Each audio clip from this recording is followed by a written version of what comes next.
Carry on.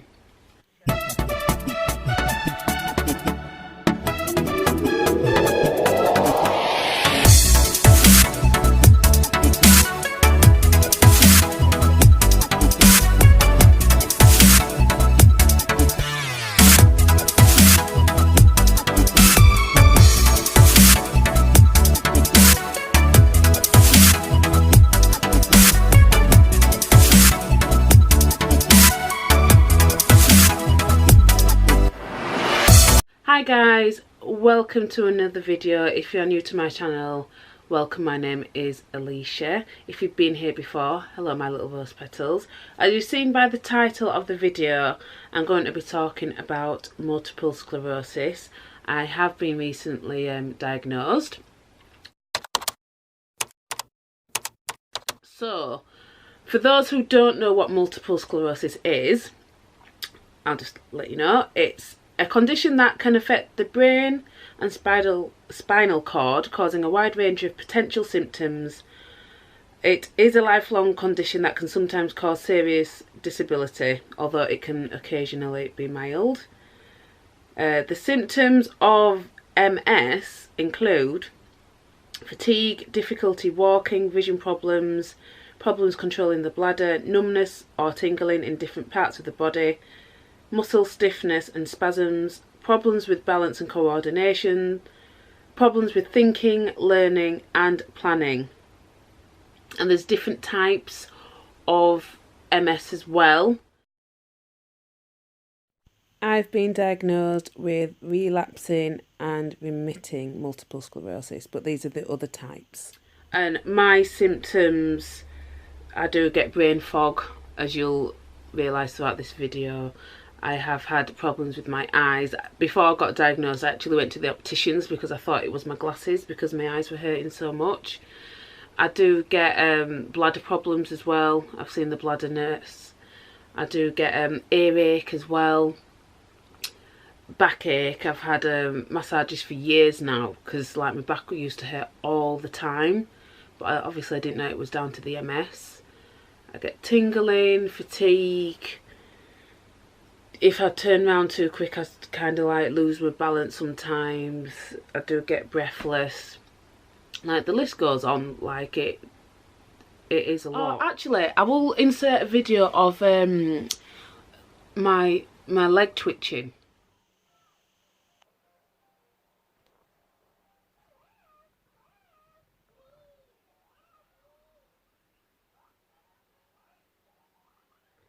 So let's go back to last year, from when it all started.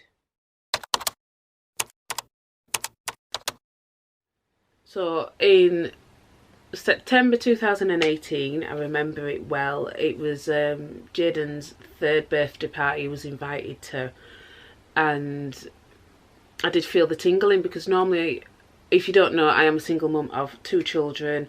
Leona's 3, Jaden's 7, and normally on a weekend I catch up with chores and I just relax because I used to be just shattered from the week of doing school runs and work and everything. But because we were out every Saturday, I didn't have a chance to sort of rest.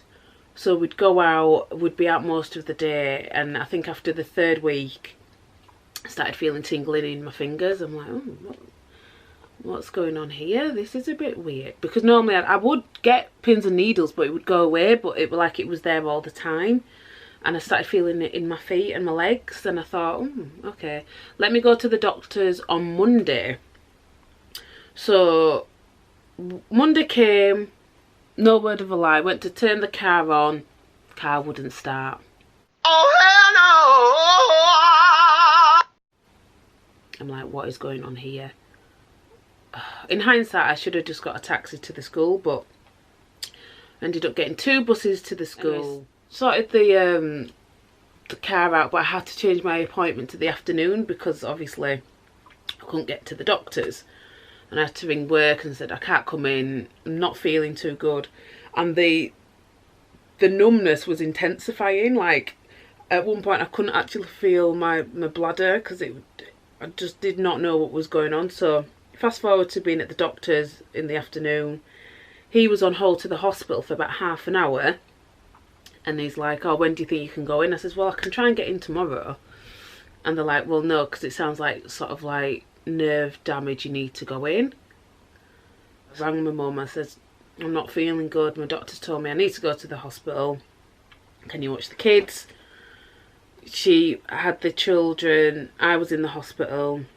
They did all the testing. I actually saw one of my friends in the hospital as well. And she was there with her boyfriend and her mother-in-law. And then I thought, oh, great. Yeah, I'm on my own. But obviously it's not a competition, but I did feel like, oh, great. I hadn't got, you know, someone here with me. Because, again, I didn't know what was going on. So fast forward a few hours. Pain is getting worse. It's intensifying. I'm just wondering what is going on. They do an MRI scan.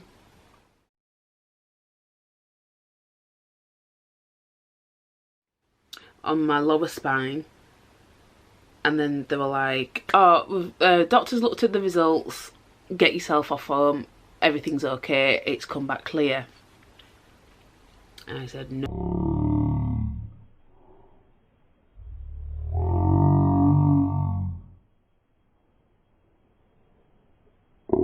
I'm not leaving this hospital till I find out what's wrong. I do not feel right. This pain is nothing like I felt before. I want another MRI. Agony. I was not feeling good at all. At this time, I'm like, well, what time is it? Oh, it's 1 o'clock. The ward that you were on is closed. You're going to have to be in a bed for a night. One eternity later. And the doctor came in. She's like, sorry, we've taken so long. We've had a look at the second MRI scan. We found something. Okay, so part of me was like relief, because, okay, you found something. I knew there was something not right, but then, well, what is it? So then she showed me, she's like, come and have a look for yourself. So she showed me. This isn't a picture of my spine, but this is roughly what it looked like. I wouldn't know what I was looking at if she hadn't pointed it out. So she showed me this little lesion, and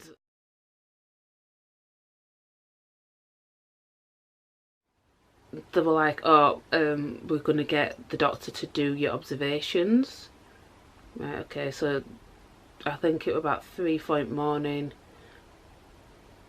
Mum was like, I need to get to work, you need to sort the kids out. So I had that to sort out. So I had to basically, you know, go home and we'll do more testing. So I'm at home, like, I couldn't even take Jaden to school, could not get out of bed. They did, I think they did, was it in October? They did the lumbar puncture.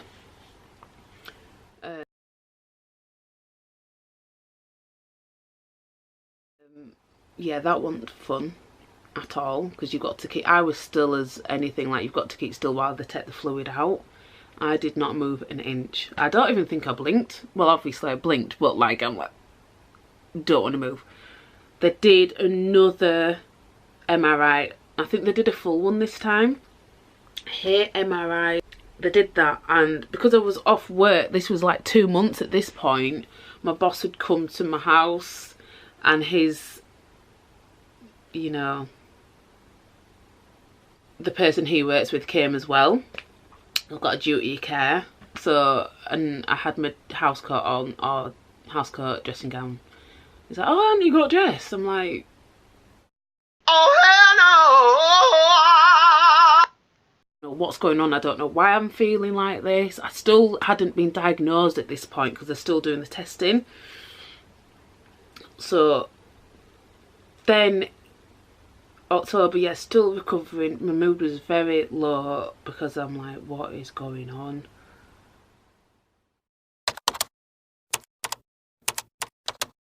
Get to November, like, I remember the neurologist sat me down and he's like, I don't know, he didn't word it very nicely. He wasn't like, oh, you know, he just like, you've got multiple sclerosis. What?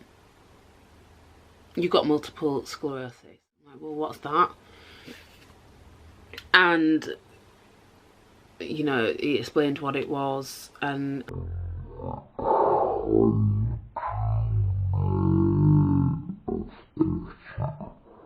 how do you know I've got it?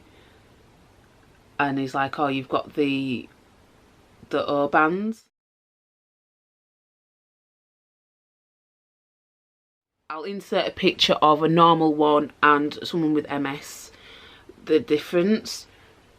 And I know, like, my auntie has it, because I said, is it hereditary? And he's like, well, it kind of is and it kind of isn't. It was so vague. He's like, oh, you'll be given an MS nurse. I'm like, what's an MS nurse? Like, why do I need a nurse? What is going on? They'll be able to explain it better than what I can. Okay. So, but then in the December, the MS nurse did get in touch with me, and she's like, oh, we think it might be CIS.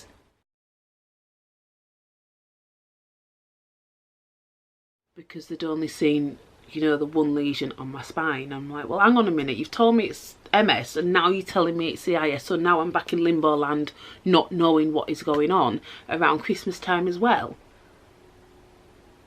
Oh, hell no! I said they'd get someone to have a closer look at my MRI scans, you know, just to make sure exactly what is what.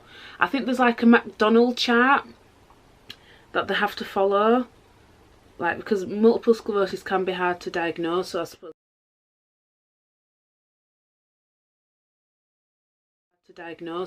they need to get it right.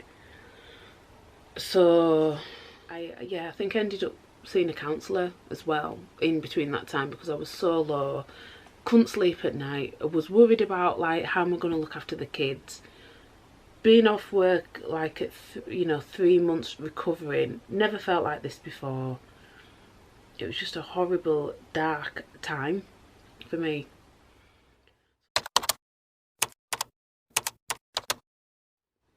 January 2019, I had another appointment with a neurologist. He said, I've had a closer look at your MRI scans, and we have seen more lesions in your brain. So you have definitely got it, because there's more than one lesion. I wake up tired. You know, it is very difficult. It is a hard slog.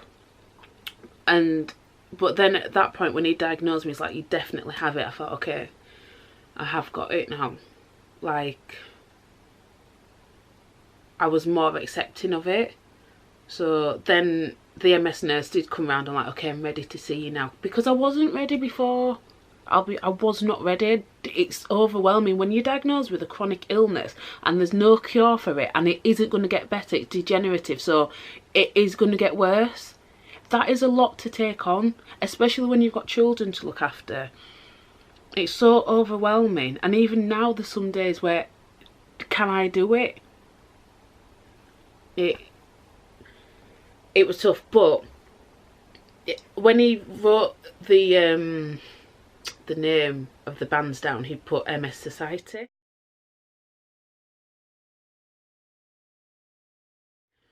So I'd gone on there, and they said that they can help with grants and stuff, and all they needed was a letter from my MS nurse. So I asked her to write a letter, and she did. She's fantastic, she's so lovely.